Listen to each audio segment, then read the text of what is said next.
Abraham avonture 8, kan nie dood kuiergaste, Genesis 8.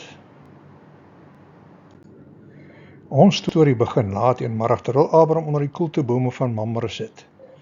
As jy al ooit in Israel was, sal jy weet dat dit nogal warm kan raak in die somer. Abraham het probeer koel bly toe hy 3 vreemdelinge sien aankom. Toergidse vandag sal jou na hierdie boom toe neem, as die presiese boom waaronder Abraham gesit het, so asof hulle weet. Volgens hulle is dit reeds meer as 5000 jaar oud. Of dit nou waar is of nie, weet ek nie, maar laat die feite nou nie inmeng met 'n goeie storie nie. Die Russies-Ortodokse Kerk is tans die beskermengel van die boom. Party vertalings noem dit terpentynbome, sommige noem dit eikebome, ander speelveilig noem dit net bome. In Abraham se dae was dit waarskynlik 'n hele plantasie, 'n groen oasis, maar vandag is daar net 'n enkele stomp oor. Dis op hierdie punt waar die storie 'n ware Midde-Oosterse geurtjie kry. As jy in Suid-Afrika 3 manne sou sien staan naby jou huis, sal jy hulle ignoreer of jou oog op hulle hou, maar jy sal hulle nie innooi nie. Hulle mag dalk diewe wees wat kyk watter huise hulle volgende kan besteel. Jy kan nooit te versigtig wees deesdae nie. Die ou se advies kom dalk te laat. You probably shouldn't hang around outside her window so much. Maar in daardie kultuur en tyd het almal vreemdelinge verwelkom. Abraham loop oor na die 3 manne, groet hulle en buig laag op die grond. Dit is belangrik vir die storie om te weet dat Abraham geen idee gehad het wie hierdie 3 manne was nie.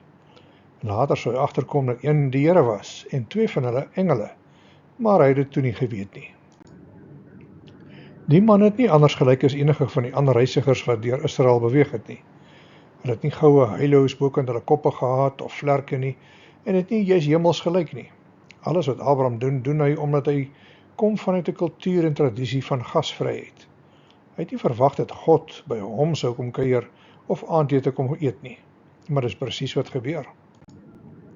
Genesis 18. Op 'n dag het die Here weer na Abraham toe gekom. En dit was in die omgewing van Mamre, naby die groot eikeboom. Abraham het by die ingang van sy tent gesit, want dit was die warmste tyd van die dag. Skielik sien hy 3 mans voor hom. Abraham het opgespring en die mans gaan groet.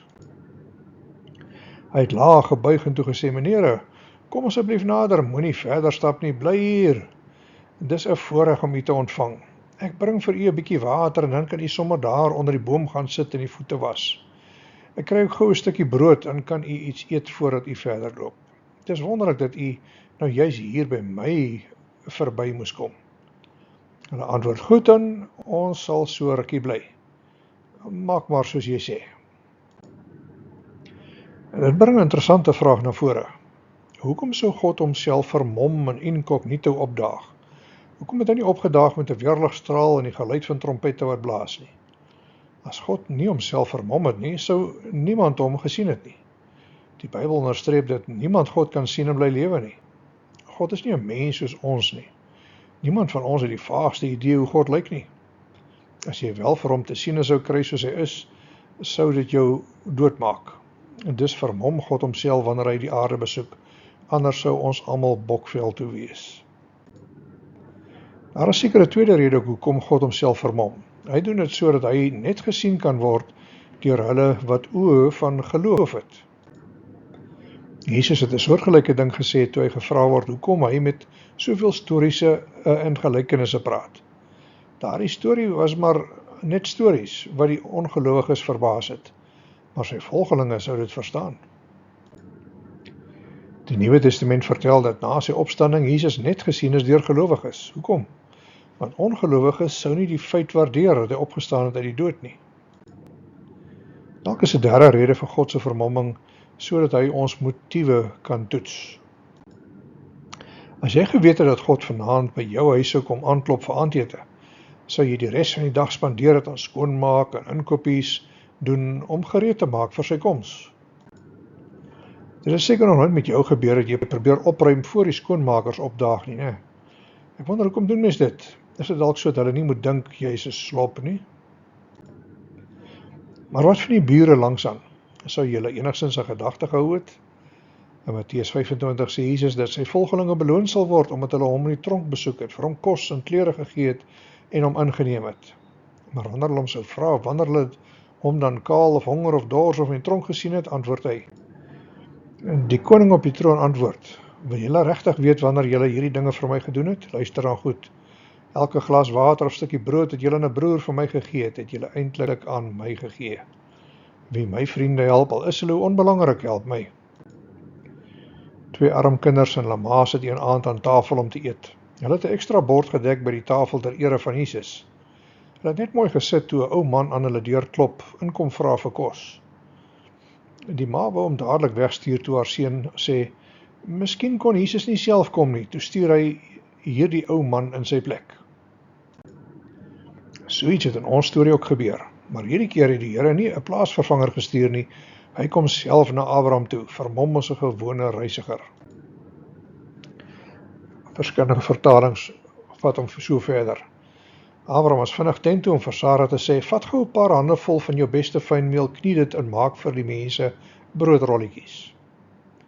Ander vertaling, toe loop Abraham hastig in die tent na Sara en sê, maak gou, knie 3 mate meel, die beste, en maak roosterkoeke. Abraham het toe gou na Sara toe in die tent gegaan en vir haar gesê, vat gou 16 kg meel en knie dit en bak roosterkoeke. Volgens die geleerdes was dit omtrent 16 kg meel wat broodjies van gebak moes word.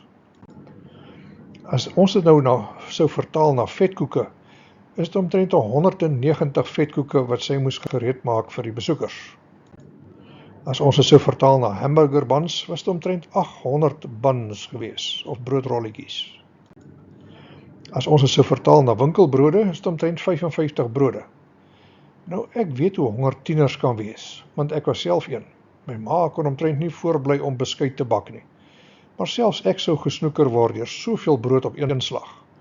Ek kan onthou hoe ek bykans 'n hele brood op my eie al opgeëet het, maar 55, haikwana. In die jaarlikse Nathan's Famous Hot Dog Eating Contest staan die rekord glo op 76 hotdogs met hulle broodjies, wat deur een ou binne 10 minute verorber is. Joey Chestnut het die prys verower. Seker 'n jaarlange voorraad van hotdogs.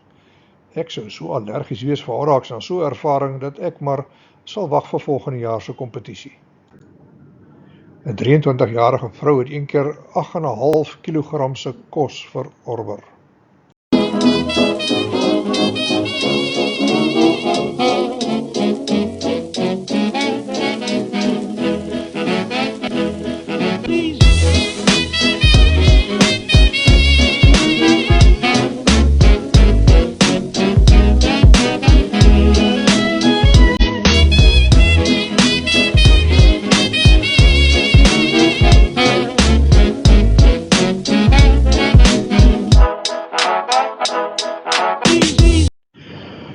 Nog 'n ou met die naam van Geoffrey Esper het glo 281 hoendervlerkies geëet binne 12 minute.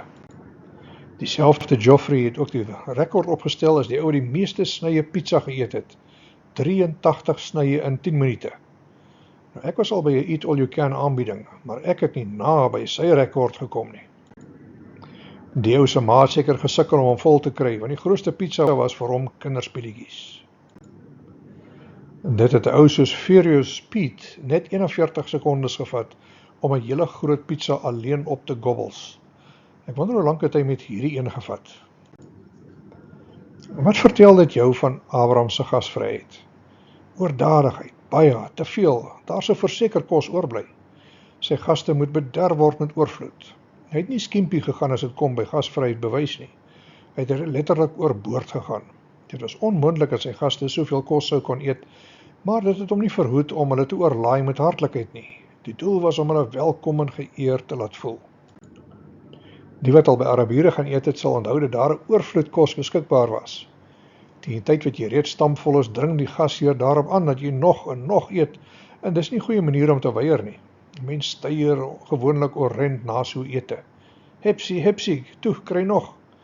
Hoe meer jy eet, hoe beter voel die gasheer. Dit sou die grootste klad op hulle naam is as daar nie genoeg kos vir die gaste was nie. Dit gaan oor oordaad. Baie mense is bang om gasvryheid te bewys, want hulle voel hulle huis is nie spogger genoeg nie, of hulle is bang dat hulle ete nie smaaklik genoeg sal wees nie. Hulle is bang dat hulle nie goed genoeg gaan lyk voor die gaste nie, en gekritiseer sal word oor die kwaliteit of kwantiteit. Maar ware gasvryheid gaan nie oor goed lyk vir jou gaste nie, want dit gaan glad nie oor jou nie. Ware gasvryheid is gefokus op die gaste, nie op jouself nie. En daarna is hy op 'n drafstap beeste toe. Hy keer 'n mooi jong kalf uit die trop en vra een van sy werkers om dit vinnig te slag en die vleis gaar te maak. Toe die kos klaar was, het Abraham die kalf saam met die botterstukkies en melk vir die gaste voorgesit. Terwyl hulle geëet het, het Abraham eenkant onder die boom gestaan. Nou, 'n hele kalf kan tot 500 individuele etes voorsien. Wat beteken dat dit kos is vir omtrent 1000 mense, afhangende hoe die kalf voorberei is. 'n 300 gram kalf wat geslag word, lewer omtrent so 110 kg se beenlose vleis op. As Abraham hamburgers sou voorgesit het, kon hy tot 800 hamburgers uit die kalf uitkry. As hy tacos voorgesit het, sou daar genoeg wees vir 1700 mense. As hy steaks voorgesit het, was daar kos vir 440 mense. Hoeveel besoekers het hy gehad? Net 3. Onthou, hy het nie yskaste of vrieskaste gehad van die oorskiet nie. Daardie kos moes alles dieselfde dag geëet word, of van ontslaag geraak word. Dis warm, dis die Midde-Ooste, kos wat buite staan, hou nie lank nie. Ons weet daarom dat Abraham baie slawe en dienaars gehad het, maar in hierdie verhaal speel hulle geen rol nie. Ons lees omtrent niks van hulle nie. Abraham het self sy gaste bedien. Hy het gereed gestaan op die kantlyn om hulle vuil borde weg te vat en weer vol te maak, om hulle glase vol te hou. Hy was soos 'n kelner wat op diens was by een tafel. Alles omtrent hierdie verse spreek van Abraham se haastigheid. 2 keer word daar gesê hy het homself gehaas om sy gaste te bedien. Hy was op 'n drafstap. Hy het sy werkers gevra om haastig die vleis gaar te maak. Hy het ook vir Sara aangepoor om gou-gou die meel reg te kry en broodjies te bak. Hoekom die haastigheid? Want in daardie kultuur was gasvryheid baie belangrik. Dit is nie saak gemaak dat Abraham nie sy besoekers van Abrams kant af geken het nie. Wat wel saak gemaak het, was dat hy hulle die nodige gasvryheid en respek betoon. Ons teks openbaar 6 kenmerke van Bybelse gasvryheid. Inisiatief. Hy het hulle gesien en genooi om oor te bly. Eer. Hy het laag voor hulle gebuig en eer betoon. Uitnodigings. Hy het hulle genooi om iets te eet. Opoffering. Hy het 'n mooi jong sappige kalf gekies. Spoed. Hy het homself gehaas om hulle te bedien. En hy het vir hulle aandag gegee. Hy het gereed gestaan terwyl hulle geëet het. Mens kan seker so ook stel, gasvryheid is nie om iemand te probeer beïndruk nie, maar om hulle te seën. Dit maak nie saak of jou huis deur 'n ring getrek kan word, of jou kos deur 'n Michelin chef goedgekeur sal word nie. Dit is nie 'n geleentheid om af te show nie, maar om te bedien, om ander te seën. You'll have to put away your man cave, dear. The Van Wyks are coming over for dinner. We furnished our entire home here. You get the look of hospitality without the guests, spog hierdie ou langs die Uncomfortable Furniture Store. Gasvryheid is vir party mense baie stresvol, dis nooi hulle liewers niemand oor nie. In plaas van stres oor die komende ete, geniet eerder hulle geselskap en jou tyd saam met die gaste. Maak seker jy babbel nie die hele tyd nie, maar gee jou gaste ruim geleentheid om te praat. Luister na hulle. My skoonma was 'n meester daarmee. Sy was uitstekend met gasvryheid, met kos maak, maar veral met luister na mense. As jy daar opstaan, sal jy haar onthou, want sy het met oorgawe geluister en aan jou lippe gehang. Jy voel goed, want iemand het waarlik geluister na wat jy te sê gehad het. Sy het almal se stories in diepte geken. Die Nuwe Testament is 'n goudmyn van inligting oor hierdie onderwerp van gasvryheid. Paulus leer vir Timoteus dat 'n geestelike leier die kenmerk van gasvryheid moet hê. Die Griekse woord philoxenia word 10 keer in die Nuwe Testament gebruik. Dit bestaan uit 2 Griekse woorde, naamlik philos, wat beteken vriendelike aandag of liefde, en xenos, wat beteken vreemdelinge of buitestanders, buitelanders. Letterlik beteken dit om iemand te wees wat vreemdelinge liefhet. Dit word dan vertaal na gasvryheid, philoxenia. Romeine 12 sê, help die medegelowiges in hulle nood en lê julle toe op gasvryheid. Dit is 'n opdrag in die skrif, nie iets wat ons dalk kan doen as ons so lus voel nie. As ons Christene is, behoort ons gasvryheid en liefde te betoon aan hulle wat vreemdelinge vir ons is. 1 Petrus 4 sê, wees gasvry teenoor mekaar sonder om te kla. Hoekom sou Petrus so iets sê? Want mense soos ek en jy kan baie irriterend wees. Ons is nie altyd nice mense nie, maar kry dit goed reg om ander verkeerd op te vryf. Dis asof Petrus sê, kyk, ek weet mense kan moeilik wees. Ek weet mense kan irriterend wees, maar bewys gasvryheid sonder om onderlangs te brom. Party mense kan nie wag vir die gaste om uiteindelik te gaan nie. Hulle voel, hulle het daarom nou al hulle deel gedoen en voel nou so 'n bietjie peopled out. Can I get you anything? Coffee, a biscuit, a lift home? Dis goed om te hoor, want ons is geneig net om ons huise oop te maak vir mense wat ons naby vriende is. Petrus praat nie hiervan net 'n paar pelle oornooi vir 'n rugby saamkyk nie. Dis is goed en dalk nodig, maar Petrus dink nie daaraan nie. Hy dink aan die tye wat jy goedheid aan mense bewys wat jy eintlik nie ken nie. Hoe maklik is dit om in sulke gevalle om maar krities en foutvinderig te wees, brommend en binnensmonds hulle te verwens. As jy dit sou doen, mis jy uit op die seëning wat God vir jou wil gee. As jy net jou vriende oornooi, is dit nie gasvryheid nie, maar normale vriendskap. Gasvryheid is 'n liefde vir vreemdelinge. So as jy jou ou bekende pelle oornooi, is dit nie gasvryheid nie. Jy kan nie dan spog, ek is tog so gasvry nie. My dad makes us say our prayers before every meal. I don't think he trusts my mum's cooking, bieg die seentjie. Happy birthday, Jim. Mum, who are all these people? I invited all the people you have friended online, verduidelik sy ma. Nee, gasvryheid gaan om iemand anders te nooi wat jy nie so goed ken nie, of nie meer tyd spandeer nie. Dalk iemand wat jy al in die kerk gesien het, maar nog nie 3 sinne mee gepraat het nie.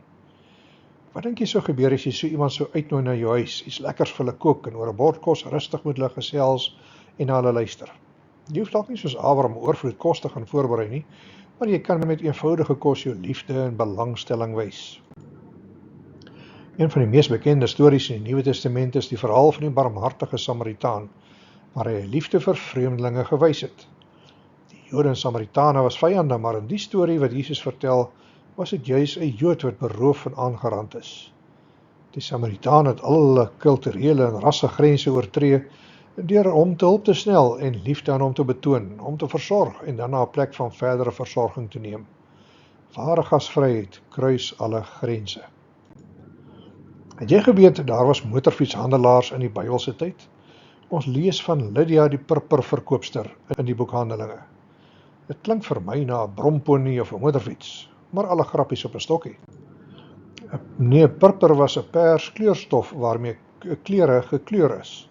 Toe sy tot bekering kom, is sy dadelik gasvryheid bewys deur vir Paulus en sy gevolg na haar huis toe oor te nooi. Ons almal het dit al gedoen. Ons ontmoet mense en sê gou, ag, kom kuier enige tyd.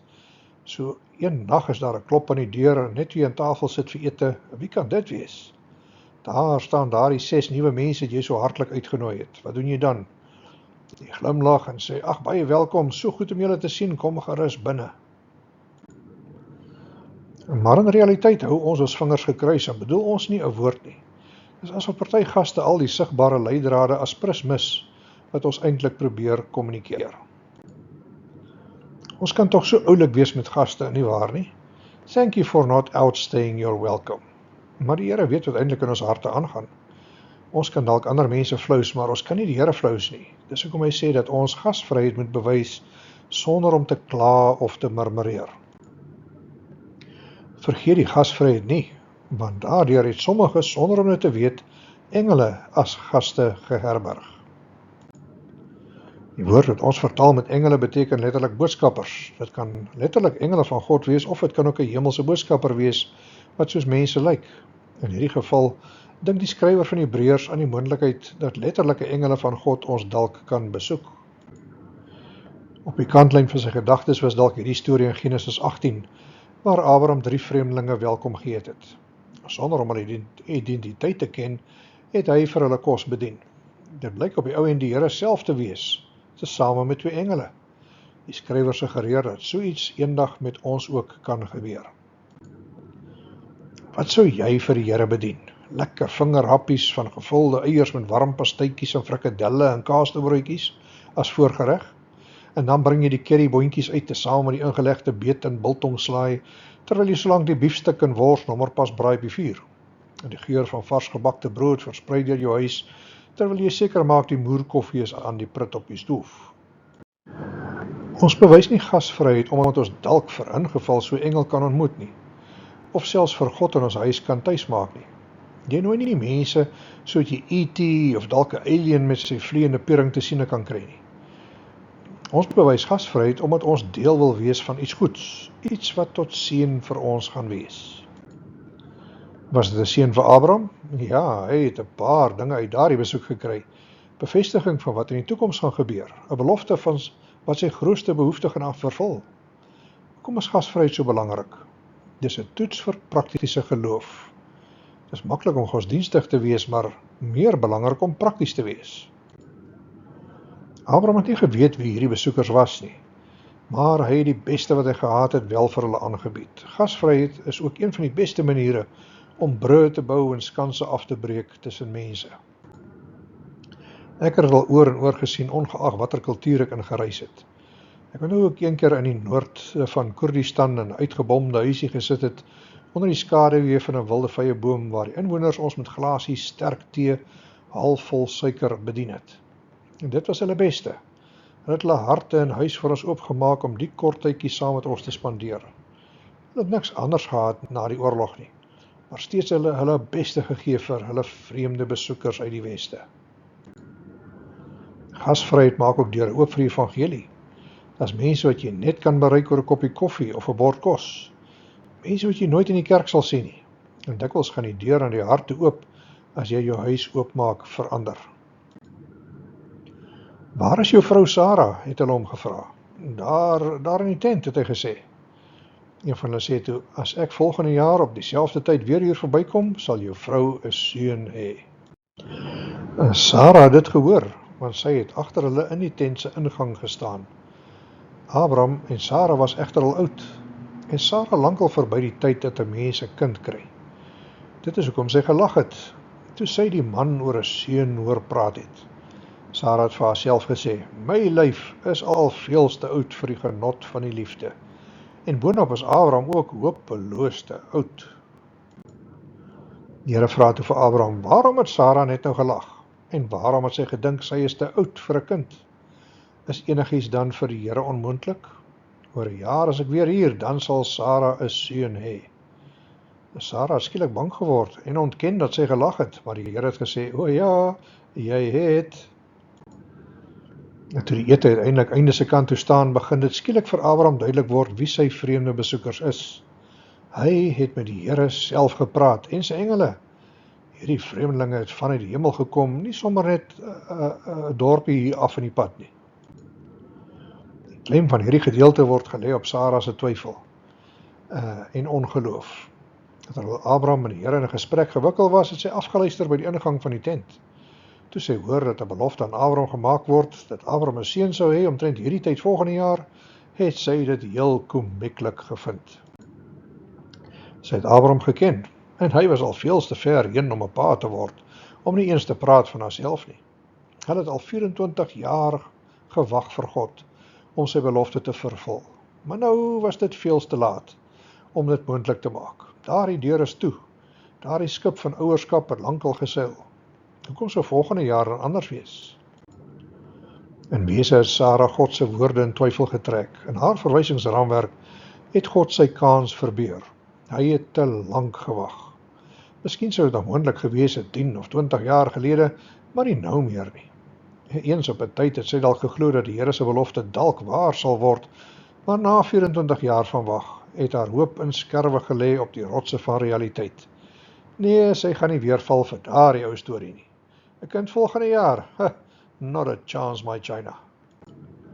En daar was geen manier nie, dit sou al klaar wonderwerk kos net om so iets te glo, wat nog te sê dit te laat gebeur. Sy was realisties, en het gekyk na haar omstandighede en ouderdom. Dit was onmoontlik vir haar om nog geboorte te kan gee.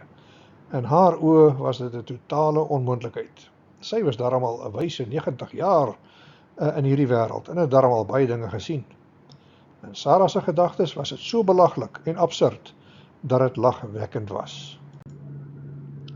In een van die Charlie Brown strokies getiteld Peanuts was daar die prentjie van Lucy wat 'n bal vasgehou het vir Charlie om te skop.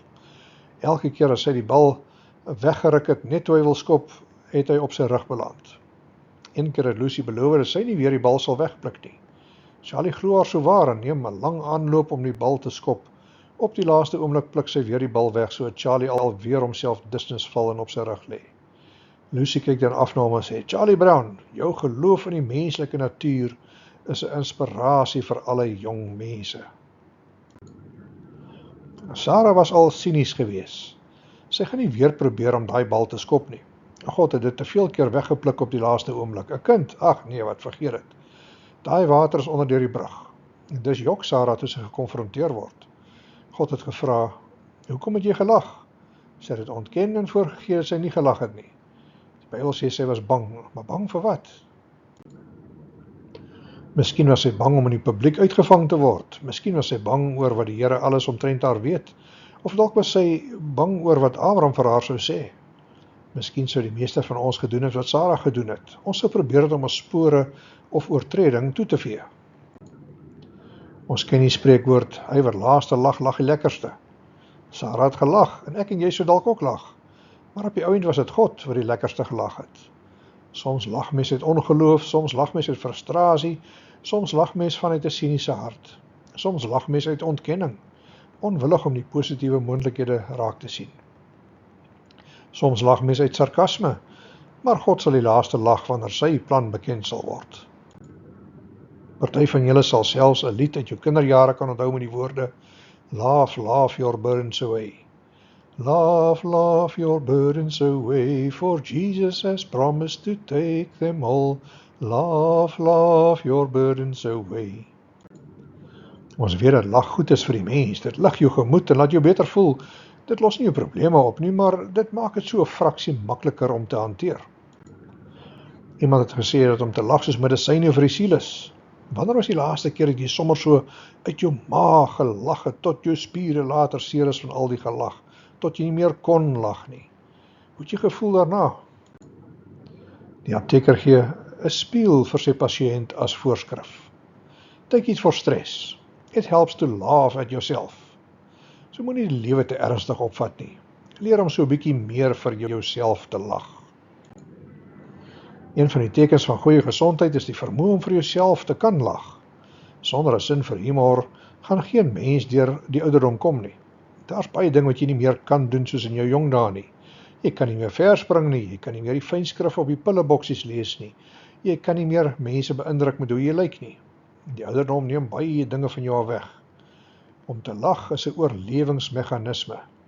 Om te kan lag vir jouself en jou onvermoë is een manier om die groeiende ouderdom te oorleef. Sarah het ontken dat sy gelag het. Ontkenning is dalk een van die siektes van ons groeiende ouderdom. Ons wil nie erken dat ons nie meer die persoon is wat ons 20 jaar gelede was nie. So ons steek eerder dinge weg, ons gooi wal, ons druk ons kop in die sand soos 'n wolstruis. Ons hoop dat niemand die grys hare sal raak sien nie. Ontkenning vertel in wese iets van ons vertroue of gebrek aan vertroue in God. Sarah se lag het God se vermoëns in twyfel getrek. Toe God se woorde waar word 'n jaar later, het hulle die kind Isak genoem, wat beteken lag. Maar God bewys harde liefde teenoor Sarah. Hy lees haar gedagtes. Hy konfronteer haar oor haar leuns. Hy herinner haar aan sy mag.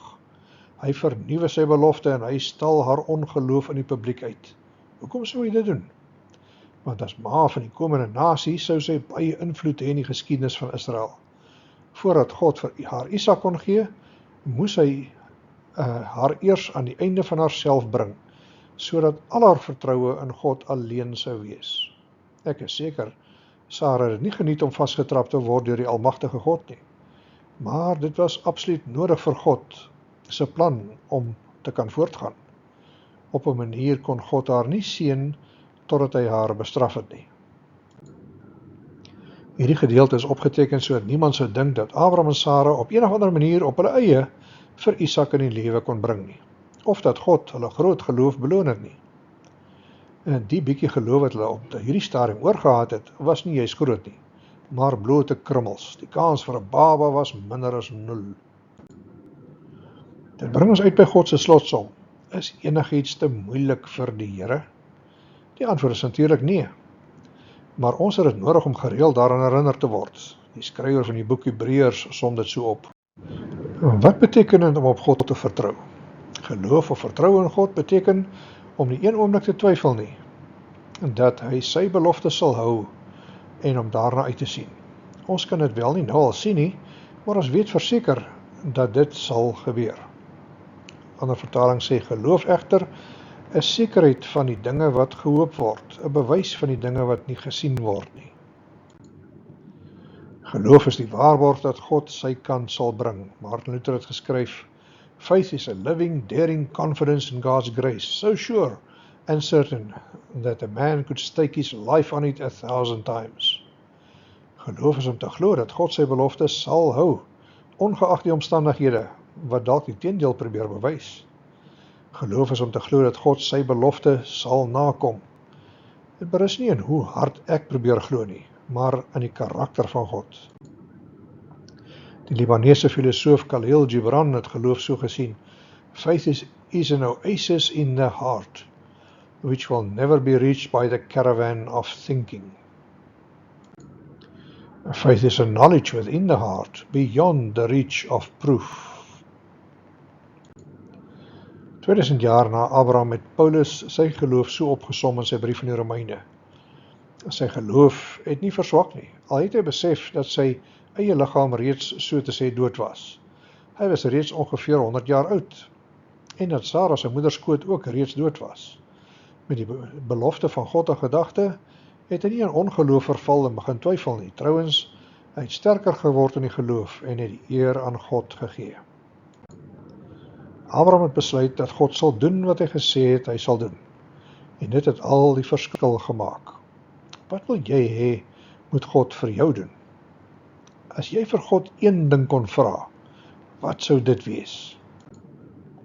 Party sou vra dat hy 'n slegte gewoonte van hulle moet breek, of sal help om iemand te vergewe wat hulle seer gemaak het. Ander sal vra dat God tog daardie kind sal terugbring wat sy geloof verlaat het, of dalk vir 'n geliefde om tot bekering te kom en terug te keer na Jesus. Party sal vra vir verandering in hulle karakter, of verlossing van ontmoediging, of nuwe ywer om die Here te dien. Nog ander sou vra vir die krag om versoekings te oorkom, of om vrymoedig te kan getuig oor Jesus. Wat jy ook al vir God sou vra, dit sal nie te moeilik vir hom wees nie. Party van ons gebede klink totaal onmoontlik om te antwoord, maar vir God is niks onmoontlik nie. Die enigste ding wat God verhinder is jou ongeloof, het iemand eendag geskryf. Dit klink nie reg nie, want niks kan tog vir God verhinder nie. Niks is vir hom onmoontlik nie. Hy is die soewereine Here van die heelal, niemand kan teen hom staan nie. Tog het hy in sy wysheid so bepaal, dat hy sy ingrype aanpas volgens die geloof van sy kinders. Op hierdie vlak is dit seker moontlik om te sê dat ons geloof of gebrek aan geloof die deur vir die Here oopmaak of nie. Dit maak sy hande los of bind dit vas om in 'n situasie in te gryp. Selfs Jesus het dit so beleef. Vanweë hulle ongeloof het hy nie baie kragtige dade daar gedoen nie. En hy kon nie 'n enkele kragtige daad daar verrig nie, behalwe dat hy 'n paar siekes gesond gemaak het deur hulle die hande op te lê. Hy was verbaas oor hulle ongeloof. Is jy gewillig om op God te wag? Is jy gewillig om vir God te vertrou en hom te glo? Wat glo jy diep daar binne in jou hart? Is enigiets te swaar vir die Here? Is daar iets wat so groot in jou lewe is dat jy dink hy dit nie kan hanteer nie? Instead of telling God how big your problems are, tell your problem how big your God is. Jy weet die antwoord is nee, maar kom ek vra dit vir jou op 'n ander manier. Watter probleem in jou lewe lyk vir jou so onmoontlik, dat jy twyfel of God daarmee sal kan klaarspeel? Onthou, menslike beperkings beperk nie vir God nie.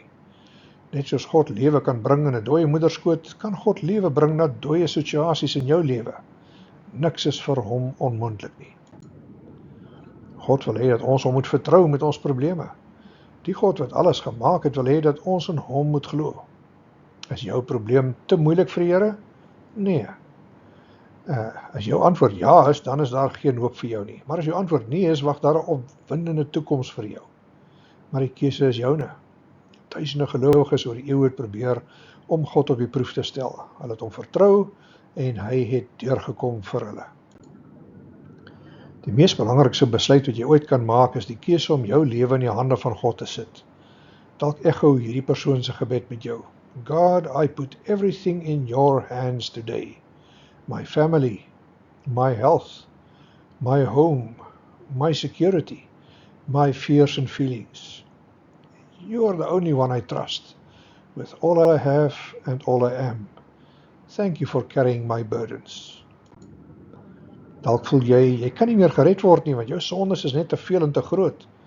Jy kan self sê, jy is 'n verlore sondaar, maar ek het goeie nuus vir jou. God het verlore sondaars lief. Jesaja sê, kom nou, en laat ons die saak uitmaak, sê die Here. Al was julle sonde soos skarlaken, dit sal wit word soos sneeu, al was dit rooi soos purper, dit sal word soos wol. En Johannes staan daar, maar as ons in die lig wandel soos hy in die lig is, dan het ons gemeenskap met mekaar, en die bloed van Jesus Christus, sy Seun, reinig ons van alle sonde. Voel jy onwaardig vir God se genade? Jy is. Maar die goeie nuus is dat niemand dit waardig is nie.